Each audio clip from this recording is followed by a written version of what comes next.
कोनो काम रहे था हमके ही बुला ले हो तो अम्मी जान। ना जोधा बेटा, हम तोहार शुक्रगुजार बानी कि तू सल्तनत के इतना बड़ अफरा तफरी से बचा ले लो।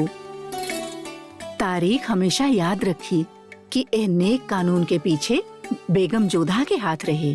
परंतु अम्मी जान, हम कुछ ना कहनी, हम खाली बीज बोनी, परंतु ओके सींचले शहंशाह। कई सारा समस्या के बाद भी ई कानून लागू करे में शहंशाह सफल भइले। हजारन लाखन बच्चियन के भविष्य संवरले। इस सब बात के श्रेय उनके ही जाला। और सच कहीं तो ई कार्य के बाद हमरा मन में शहंशाह के प्रति आदर और भी अधिक बढ़ गइल बा। ई बात तू केहू और के बतैलू? अभी बताइनी है रउआ के। हम आपन बात ना कर रहल बानी, हम जलाल के बात कर रहल बानी। जलाल के तोहरा पे यकीन होखे लागल बा और यही यकीन की वजह से वो इतना बड़ कदम बढ़ाइलस। तब बेहतर होखी जे तू हमसे कह रहल बाड़ू वही से कह द।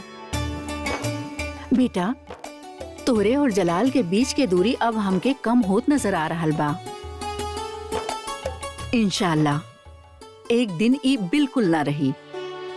हम प्रयास करब अम्मी जान।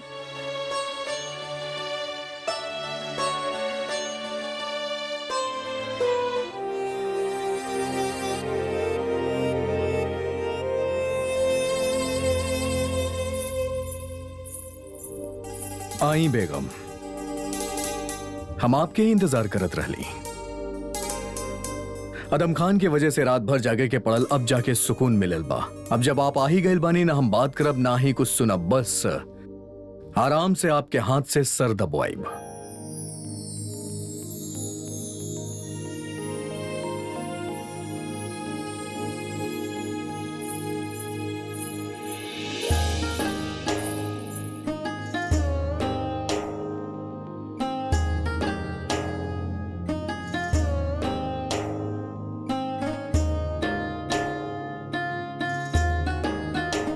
का हो गए आज आपके हाथ इतना नर्म काहे महसूस होत बा रुकैया बेगम?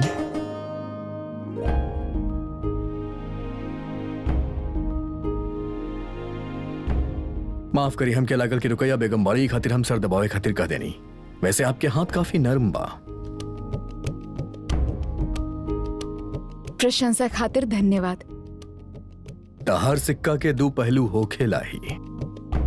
नरम हाथ मालिश खातिर ना होखेला जोधा बेगम। लागत बा आप कबो केहू के मालिश ना कईनी, तनी जोर से दबाई। लागत है रउआ के ठीक से मालिश करावे आवेला ही नहीं खे। तनी ठीक से बैठी, एगो काम करी, ओ पे बैठ जाई। ठीक बा।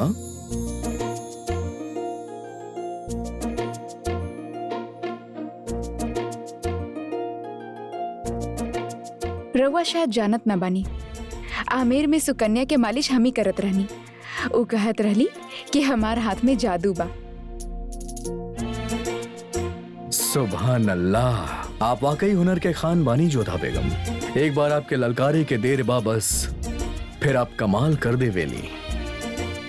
नर्म हाथ से भी कितना अच्छा मालिश करत आनी आप। महत्वपूर्ण साधन ना परिणाम होखेला शहंशाह। कौने अंजाम के बात कर रहल बानी रउआ बेगम जोधा? कहीं हमरा और खास पल में खलल तो न डाल देनी? बेशक ना। जोधा बेगम यहाँ आयल रहनी और अरे हाँ जोधा बेगम, आपसे पूछे भूल गई नहीं कि आप कौना वजह से यहाँ आयल रहनी। कोनो आवश्यक बात ना रहे, हम रउआ से बाद में मिलब। प्रणाम। प्रणाम रुकैया बेगम। उनके इस समय हमार शहंशाह के साथ अकेला हो खब कदाचित अच्छा ना लागल। बहुत खूब जलाल, नजदीकी बढ़ रहल बा जोधा बेगम से।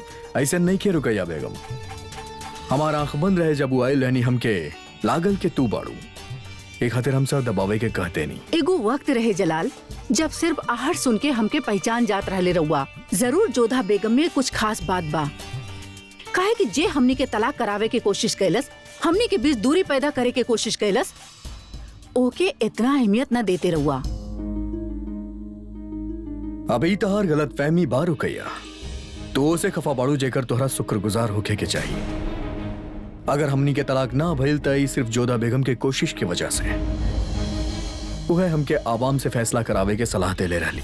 प्रजा रउआ के और रुकैया बेगम के बहुत प्रेम करेली, और यदि ऐसे में रुकैया बेगम अपन पक्ष जनता के सामने रखी हैं, तो लोग उनकर बात सुनी है।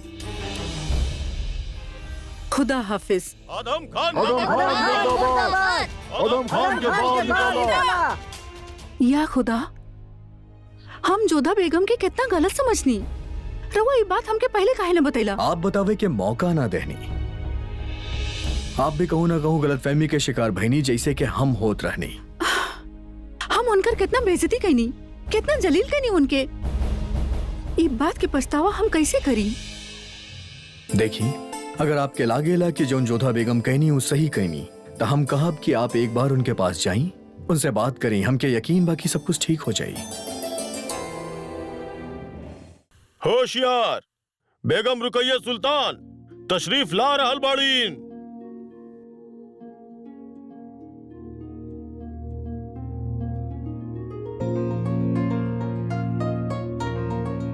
प्रणाम रुकैया बेगम। आदाब। तखलिया। हम जानी ले कि रउआ हमसे रुष्ट बानी। हम रउआ से बिल्कुल खफा न बानी जोधा बेगम। हम ही कहे आइल बानी कि रउआ के लेके हमार गलतफहमी दूर हो गइल बा। हम जैसन रउर बारे में सोचले रहनी, रउआ बिल्कुल वैसन न बानी। हमके लागत रहे कि रउआ आदम खान के जरिया हमार और जलाल के तलाक करावे चाहतानी, लेकिन जलाल खुद हमके बतैले कि राउर वजह से ही हमनी के ई तलाक रुक पाइल हा। राउर ही नेकी राउर बारे में हमार सोच बदल देलस। हमार गलतफहमी खातिर हम रउआ से माफी चाहतानी। हम रउआ खातिर एगो छोट से नजराना लेके आइल बानी। हमार और जलाल के रिश्ता के बचावे खातिर, हमके अपन महबूब से दूर ना होके देवे खातिर। लिही।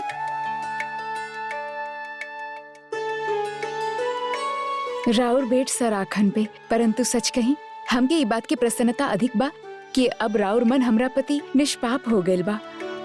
रउआ खोल के न देखब कि हम रउआ खातिर का तोहफा लाइल बानी?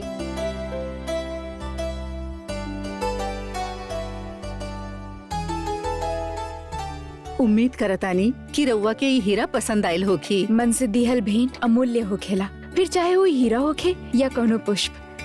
राउर ई भेंट के हम सदा सहेज के रखब रुकैया बेगम। और हम वो एहसान के हमेशा याद रखब जे रउआ हम पे कैले बानी। इजाजत दी। आदाब। रुकैया बेगम,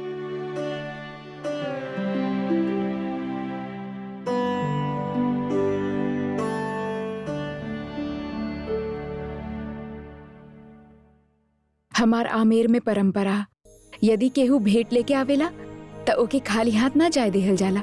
जैसे रउआ के यहाँ पे पीर के धागा के पवित्र मानल जाला, उहे तरह हमार धर्म में ई धागा के पवित्र मानेले। हमार श्री कृष्ण जी से प्रार्थना है कि राउर हर इच्छा के वो पूरा करे। यदि राउर अनुमति होखे त हम ई धागा राउर हाथ पे बांध दी। सही नसीब। अपन बाया हाथ आगे करी।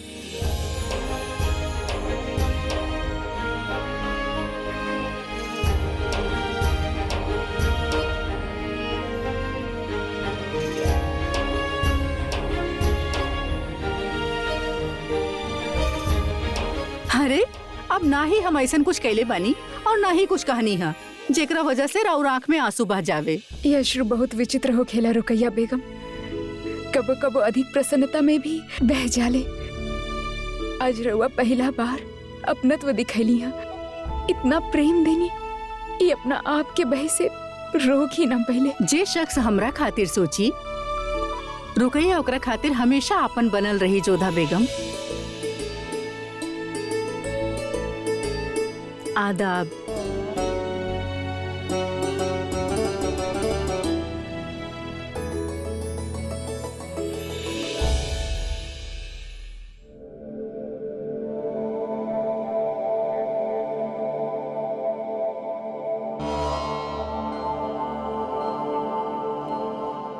सुभान अल्लाह, बेहद खूबसूरत तस्वीर बनौले बाड़ा तू। एकर इनाम जरूर मिली तोहरा। हाथ आगे करा।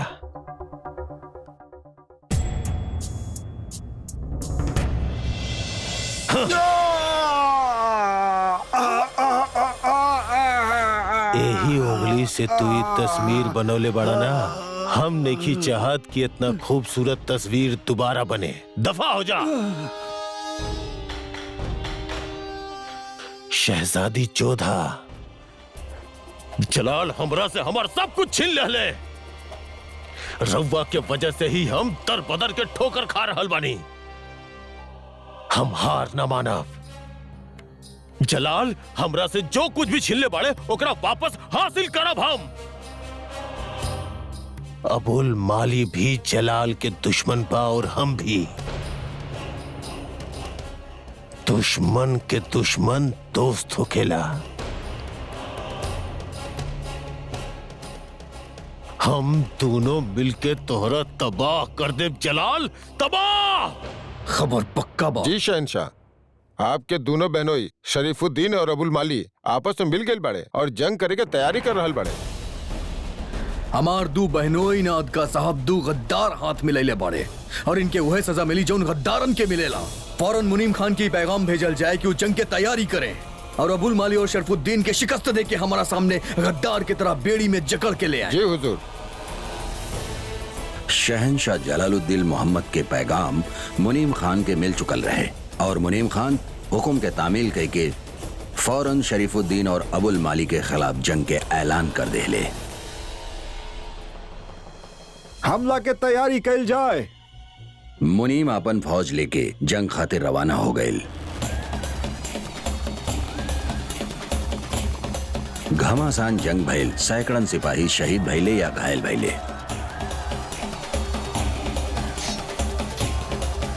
लेकिन अंजाम जलाल के हक में आयल।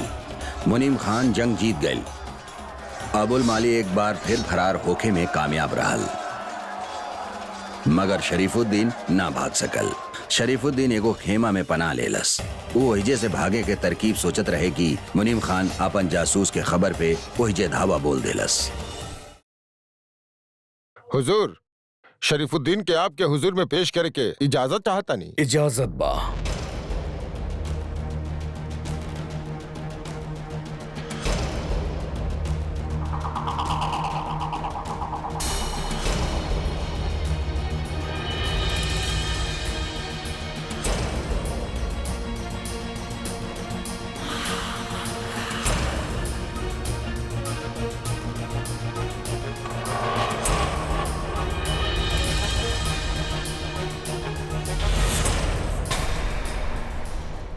जो सवाल के जवाब दिए बगैर तू यहाँ से भाग गई रहला, वह सवाल हम तोरा से दोबारा करब कि काहे तू हमरा और जोधा बेगम के साथ इतना घिनौना खेल खेलला के काहे तू अपन साजिश में हमार बहन बख्शी बानो के शामिल कैला। काहे कि हम न चाहत रहे कि कोनो भी राजवंशी मुगल खानदान के बेगम बने।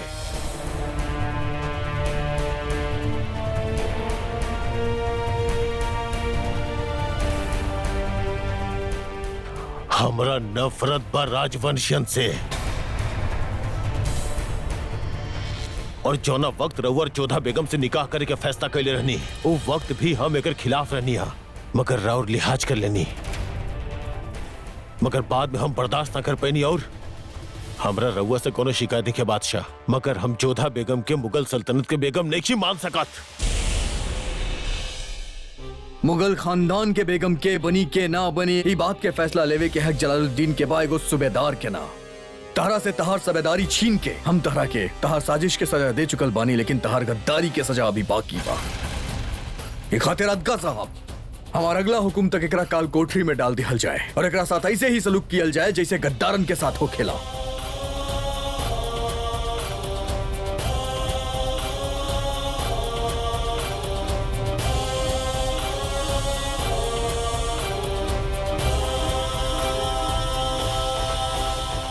यह बात के साथ हम एक और ऐलान करतानी कि मुनीम खान हमेशा अपन काबिलियत दिखैले बाड़े। ना सिर्फ ही काबुल पे कब्जा बनैले रखले बल्कि गद्दार शरीफुद्दीन के भी हमरा पास लेके अइले। एक खातिर हम आज के बाद मुनीम खान के फौजी मुआमलत के वजीर तैनात करतानी।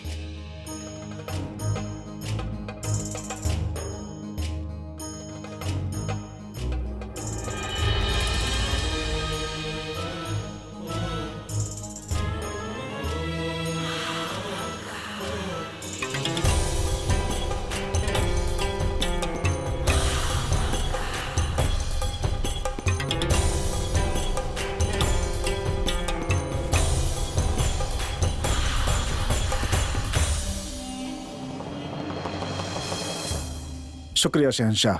बंदा सल्तनत के हिफाजत खातिर अपन जान के बाजी भी लगा दी।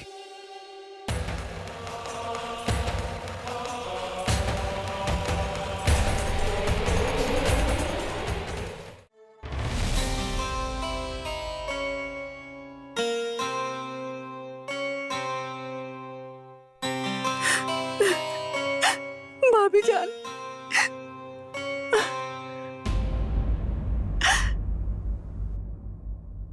आखिर जोने के डर रहे उहे भइल। हम जानत रहनी शरीफ साहब भाईजान से ज्यादा देर बच ना पाई है। आखिर कहाँ तक भगते? भाईजान के सिपाही आखिर उनके पकड़ ही ले ले। अब उनकी सजा होगी। और बख्शी बानो, रवा ना भाभी जान, एक बार ना ही अपन मोहब्बत के सुनब, ना ही हमार रिश्ता के। कोनो भी हाल में हम उनसे मिले ना जाए। तकलीफ तो बहुत होगी हमके,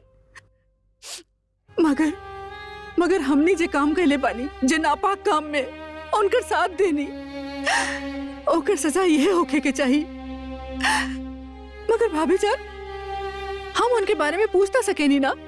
कैसे बाड़े वो? सब खैरियत तो बाड़े ना? बख्शी बानो ठीक बाड़े। शुक्रिया भाभी जान कि रउआ एजे आई नहीं। रउआ से बात कह के हमार मन हल्का हो गए।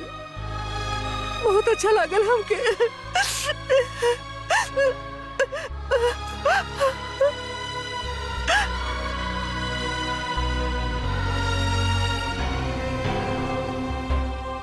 का सिपाही अपन काम ठीक से कैलस? वज़ीर आलिया अदहम खान साहब खून से ना आ गए बाड़न। ए रवा का कहनी? हम रउआ से पूछनी रेशम, का सिपाही अपन काम ठीक से कैलस?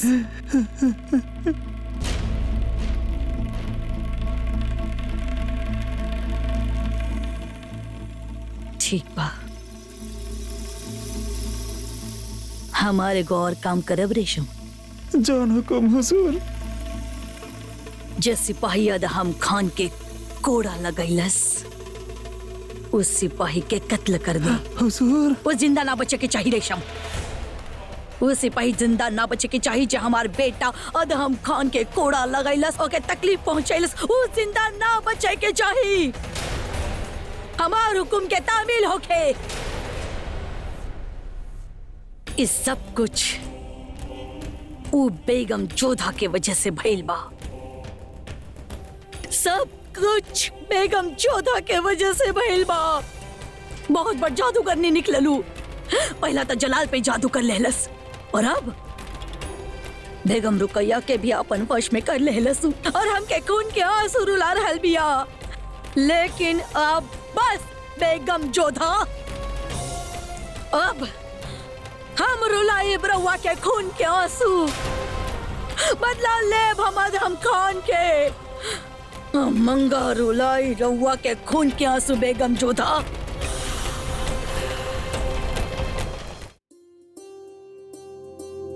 जोधा, रात्रि हो गई बस, सोए खातिर वस्त्र बदलला। का भइल जोधा? कौना सोच में पड़ल बाड़ू? बख्शी बानो के विषय में सोच रहल बानी। मोती, ये प्रेम इतना विचित्र काहे होखेला? इंसान के पूरा तरह से अपन वश में कर लेवेला, फिर ना तो कौनो तर्क रह जाला और ना ही कौनो मर्यादा। अब बख्शी बानो के ही देखला, जाने ली कि उनकर पति अपराधी बाड़े, फिर भी वो शरीफुद्दीन से कितना प्रेम करेनी। उनकर दृष्टि में वो अपराधी बाड़े ही ना। अपन मन के बच्चे पावे खातिर एक आंसू पूछनी तो दूसर पल दूसरा आंसू बह निकलल। ये प्रेम इतना विचित्र काहे होखेला मोती? पता ना, परंतु ये बतावा कि तू शहंशाह मिले गेल रहलू कि ना? मिले गए तो रहनी, परंतु बात कहे के अवसर ही न मिल पाई। फिर का कुछ बात यदि समय पर ना कहल जाए तो ओकर महत्व ही ना रह जावेला। मोती, एगो काम करा, हमरा खातिर कागज और कलम लेके आवा। कागज और कलम? इस समय केकरा के पत्र लिखबू? आमिर के स्मरण हो आइल। शहंशाह के पत्र लिखे के बा। हम सोच रहल बानी कि जे बात कहना पाईनी वो लिख के उनके दे दी, उनके भी अच्छा से समझ आ जाए। और वैसे भी लिखल बात अधिक समय तक मन में रहेला।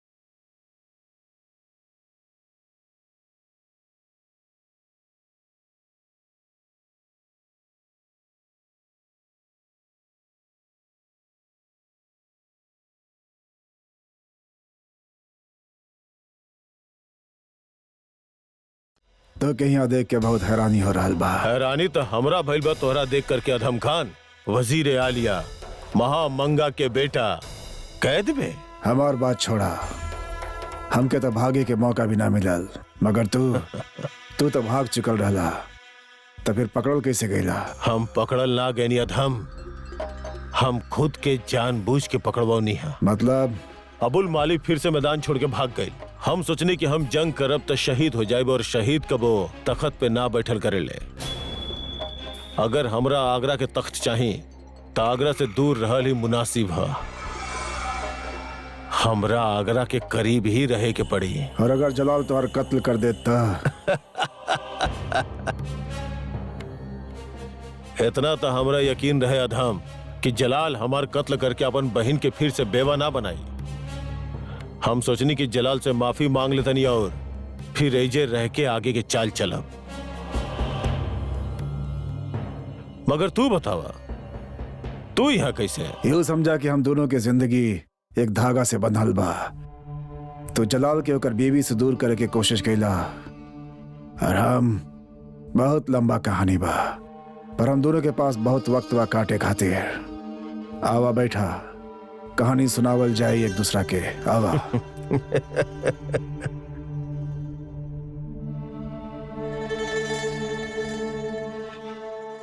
शहंशाह की रानी जोधा के प्रणाम। पता न कैसे हम अपन मन के बात प्रस्तुत करब।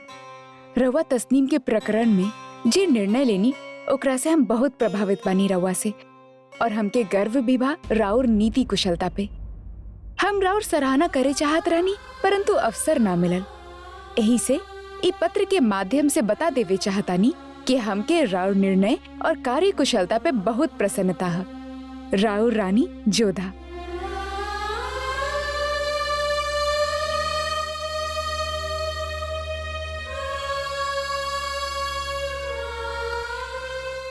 मोती, कल प्रातः सबसे पहले ये पत्र शहंशाह तक पहुंचा दिया। ठीक है।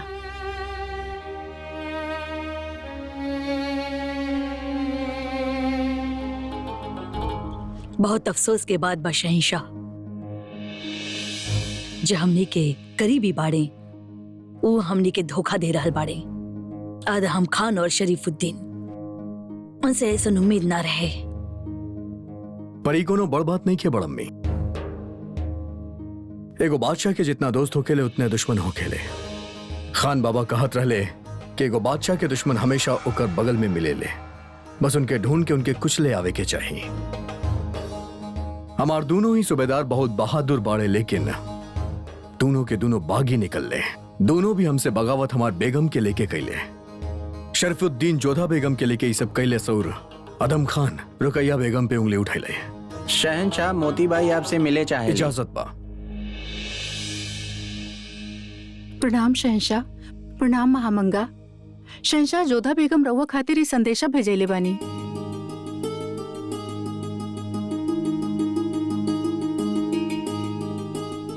जोधा बेगम हमरा पास पैगाम लिख के काहे भेजली? हूं तो खुद भी हमरा पास आ सकत रहली। खैर, बड़म्मी आप ही हमके पढ़ के सुना दी। कैसन बात कर रहल बाड़े जलाल रउआ? हम कैसे पढ़ सकेनी? इस शौहर और बीवी के बीच के मामला बा। हमके माफ करी, हम न पढ़ सकेनी। आप गैर कहाँ बड़ी बड़म्मी? और वैसे भी आपसे कोनो बात छुपल कहाँ बा? आप जाने ले कि हम पढ़े ना जाने ली। पैगाम पढ़ के सुना दी। जे हुकुम। यह मौका बिया बेगम जोधा के सबक सिखावे के। शहंशाह के रानी जोधा के प्रणाम। पता ना कैसे हम अपन मन के बात प्रस्तुत करी। रउआ तस्नीम के प्रकरण में जो निर्णय लेहनी ओकरा से हम बहुत प्रभावित बानी रउआ से, और हमके गर्व भी बिया राउर नीति और कुशलता पे। हम राउर सराहना करे चाहत रहनी, परंतु अवसर ना मिलल। यही से ही पत्र के माध्यम से बता देवे चाहतानी कि हमके राउर निर्णय और कार्य कुशलता पे बहुत प्रसन्नता बा। वो आगे लिख रहल बानी कि शहंशाह एगो पत्नी जे अपन पति से जे आशा रखेले उ रउआ पूरा कर दिखाइले, और हम अब राउर उ आशा पूरा करे चाहतानी। जे एको पति अपन पत्नी से चाहेले। हम चाहतानी कि कल रात रउआ हमार कक्ष में आवे और हमरा साथे रात बितावे। हम स्वीकार कर रहल बानी शहंशाह कि हम रउआ से प्रेम करेनी।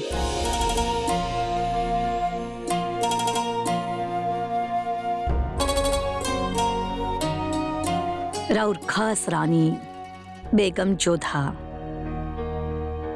मुबारक होखे शहंशाह। बेगम जोधा रउआ के अपना लेहनी। हम बहुते खुश बानी रउआ खातिर। मुबारक होखे। हम हैरान बानी बड़म्मी। आलम खान कैद में बा और ओकरा बावजूद आप इतना खुश बानी। हम रउआ खातिर खुश बानी जलाल। रउआ हमार बेटा ना बानी।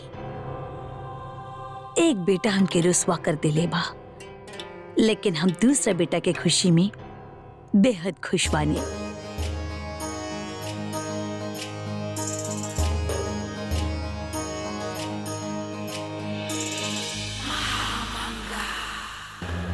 कल के खूबसूरत रात के यादगार बनावे खातिर शाम एगो जश्न होखी। चिंगारी हम लगा देले बानी और उ आग के हवा दे हैं राम तनु साहब। हमरा पता भी ना रहे कि हमरा जिंदगी में एगो नया रागावत बा जेकरा हम तानसेन के खिताब देले रहे।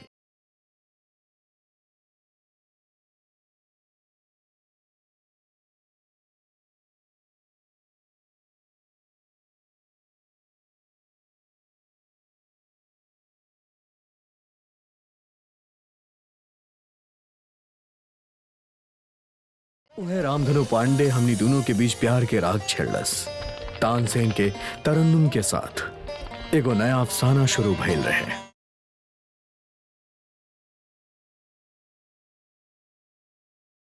अस्सलाम वालेकुम जलाल। वालेकुम अस्सलाम बड़म्मी।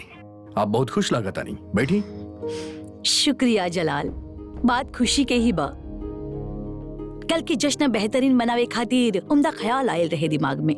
फरमाई। राजा रामचंद्र बाघेल के दरबार में मौसीकी के एगो उम्दा फनकार बाड़े का गला पहले बाड़े और राग पे तो उनकर पकड़ सुभान अल्लाह। कहीं आप रामतनु के बारे में तो बात नहीं की करत? बेशक हम भी सुन ले बानी उनकर फन के बारे में। लोग दीवाना बड़े उनके मौसीकी के। बस अब सोच रहत रहनी कि अगर उहिया आके अपन मौसीकी के जादू बिखेरे तो। इतना बड़ा ही उम्दा ख्याल बा बड़म्मी। रामधनु बहुत ही उम्दा कलाकार बड़े। उनके खास तौर पे बुलावा भेजल जाये। जाती तौर पे उनके अपन फरमाइश बताइल जाये। सारा इंतजाम हम करवा दे बगैर राउर इजाजत होखे तो। इजाजत बा बड़म्मी। शुक्रिया जलाल।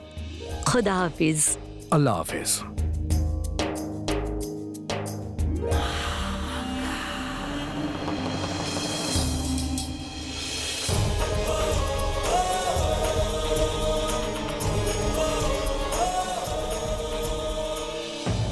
शहनशाह जलालुद्दीन मोहम्मद, हम उनके निमंत्रण पर वहाँ काहे जाएं? का बात कर रहल बानी पंडित जी। वो मुगल सल्तनत के बादशाह बाड़े, भारत वर्ष में सबसे शक्तिशाली। हमार मानल बा की रउआ के जाए के चाहिए। देखल जाए महाराज कि वो मुगल बादशाह संगीत के कितना बड़ पारखी बाड़न। रीवा के नरेश रामचंद्र के अनुरोध पे रामतनु पांडे भारी मन से शहनशाह के दरबार में संगीत प्रस्तुत करी के निमंत्रण स्वीकार कर ले। एक खबर मिलते ही जैसे महल में खुशी भर आयल। होखत भी काहे ना, आखिर संगीत के शहंशाह हिंद के शहंशाह के साथ मिले वाला रहे। माने के पड़ी। महामंगा जी बहुत अच्छा सलाह देले बानी। सुन ले बानी जादू बा उनके आवाज में। दुआ बा ये जादू जलाल और जोधा के साथ पे भी चले। जादू चले यही से हम उनके यहाँ आवे के न्योता देहले बानी।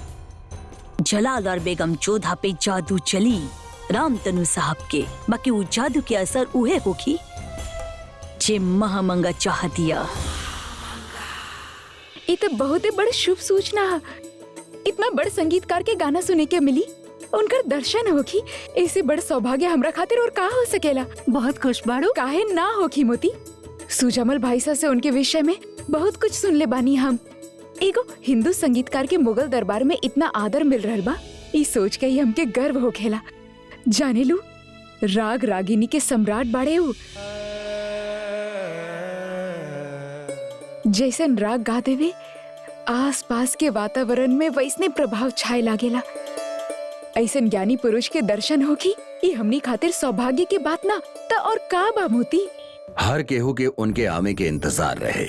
शहंशाह से लेके फकीर तक इंतजार करत रहले। रामतनु पांडे के सुर के सम्राट के रामतनु पांडे ऊ दरबार में अपन पैर रखे ही वाला रहले, जहां उनके नया सम्मान, नया खिताब और एगो नया जिंदगी मिले वाला रहे, और मिले वाला रहे एगो नया नाम, तानसेन। खुद रामतनु पांडे न जानत रहले कि वो एक दिन ई मुगल सल्तनत के नवरत्न में से एक होखे वाला बाड़े।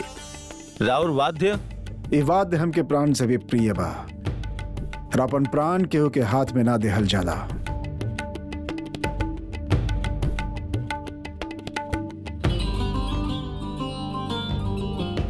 मौशिकी के बादशाह के हिंदुस्तान के बादशाह के दरबार में इस्तकबाल करता नहीं हम।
मुगल दरबार में हम रामतनु साहब के इस्तकबाल करता नहीं।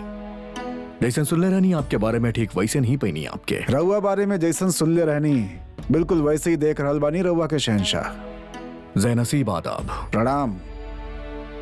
चले आपसे मिले के तमन्ना तो पूरा हो गई, रहल बात आपके मौसीकी सुने के तो आज शाम के जश्न में पूरा हो जाई। तब तक आप शाही मेहमान गाह में आराम फरमाई। विश्राम करे खातिर हमार महल में भी कोनो कमी नहीं के शहंशाह। हमरा और आमंत्रण और राजा के आदेश पर यहाँ आयल बानी और उत्सव समाप्त होखत ही एजा से चल भी जाए। फनकार के मर्जी के आगे केहू के जोर न चलेला। वैसे आपके देखे से लागत बा कि आपके आगरा के हवा पसंद नहीं है। राउर एक बात के प्रशंसा करे के होखी, सामने खड़ा व्यक्ति के मन में का चल रहल बा रउआ भली भांति जान लेवे नी। ए समय हमके आज्ञा दी। प्रणाम।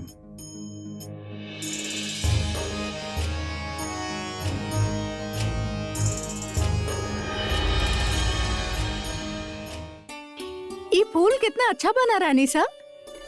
इमे तो कोनो शंका ही नहीं थे। बहुत अच्छा कलाकार बाड़े हो। हम ये पुष्पन के बात कर रहल बानी। हम ऊ पुष्प के बात कर रहल बानी, राम तनु जी। उनकर ज्ञान और उनकर स्वाभिमान दोनों आदर के योग्य बा। तू एगो बात के ध्यान रखिया, आज वातावरण उनके संगीत के उपयुक्त होके के चाहिए। हमके खुशी बा ई देख के कि आज रात के जश्न के लेकर आपके दिल में बहुत बेकरारी बा। प्रणाम शहंशाह। आदाब। वैसे आपके ई बात के रामतनु बहुत सादा किस्म के इंसान बाड़े। हम समझ ना पैनी, जैसन कि हम जाने ली जोधा बेगम के फनकार हमेशा तनी अजीब हो खेले। आज हम देख भी लेनी। का करें, महान लोग थोड़ा टेढ़ा हो खेले ही। एक उदाहरण हमरा सामने भी बा। चली ताना ही सही, लेकिन आप हमार तारीफ तो कहीं। आभार तो हम राउर प्रकट करे चाहब जे रउआ रामतनु पांडे जी के आज प्रस्तुति खातिर बुलाइले। सच में हम बहुत प्रसन्न बानी। हमार खुशनसीबी कि हमार कोशिश के वजह से आपके खुशी मिलल। प्रयास राउर हो सकेला, परंतु उनके यहाँ बुलावे के विचार राउर ना हो सकत। आप कैसन काहे लागेला के ये ख्याल हमरा जहन में काहे ना आए? इतना तो हम रउआ के जान ही चुकल बानी। संगीत और संगीत के अर्थ समझल रउआ खातिर थोड़ा कठिन बा। काहे? का मौसीकी सिर्फ वह बा जो एगो फनकार गाना बजाए या गाए? जोधा बेगम जब हमार हाथी या घोड़ा दौड़े ले तो उनकर पैर के आवाज एगो ताल में हो खेला। जब शमशीर टकराए ली, हवा के चीरे ली, तो उनसे जो सुर निकलेला वो मौसीकी ही हो खेला। वार लगे के बाद ढाल में से जो आवाज निकलेला वो एगो संगीत ही हो खेला। तो बताई कहाँ फर्क बा हमार और रामतनु के संगीत में? बहुत सुंदर शहंशाह, कितना सुंदर चित्रण कहीं रहुआ और उदाहरण भी कितना अच्छा प्रस्तुत कैले बाड़े। परंतु संगीत खाली यहाँ तक सीमित नहीं खे। तो आप हमके बता दी कि संगीत के सीमा कहाँ तक बा? संगीत के सीमा वहां तक बा जहाँ तक पहुंचल ना जा सकत। जब सवेरे सूर्य उगेला तो ओकरा उत्थान में संगीत हा, वर्षा के गिरे और नदी के बहे में संगीत बा, चंद्रमा के गति में और मयूर पंख में संगीत छिपल बा। संगीत इस सृष्टि के हर एक कण, हर एक तिनका में छिपल बा। यदि पहचानल जा सके त फूल पे मंडरा रहल भवरा, पक्षियन के कलराव में, चल रहल तेज हवा में संगीत बा, पानी हारियन के पायल में संगीत बा, मस्जिद के आजान में संगीत बा, मंदिर के घंटी में संगीत बा, रात्रि के सन्नाटा में, गाय के गला के घंटी में, माँ के लोरी में, हर स्थान पे संगीत छिपल बा शहंशाह। एगो साधारण से बांस भी कृष्णा जी के बांसुरी बन जाले। संगीत संसार में ऐसे छिपल बा जैसे कि शरीर में आत्मा। संगीत के साधब उतने ही कठिन बा जितना आत्मा से साक्षात्कार कर ले हब। अब रउआ ही बताई, संगीत के भी कौनो सीमा हो सकेला भला? सुभान अल्लाह जोधा बेगम, हम कभी ना जान पाइब के संगीत के सीमा कहाँ तक बा, लेकिन इतना जरूर जाने ली कि आपके बात बनावे के हुनर के भी हद नहीं खे। सीमा ता आज रात्रि के टूटी। हमें स्वीकार करत बानी शहंशाह कि हम रउआ से प्रेम करेनी। हम चाहतानी कि कल रात रउआ हमार कक्ष में आवे और हमरा साथे रात बितावे। हमके आज रात्रि की बहुत व्याकुलता से प्रतीक्षा बा शहंशाह। हमके भी आज रात के बेसब्री से इंतजार बा जोधा बेगम।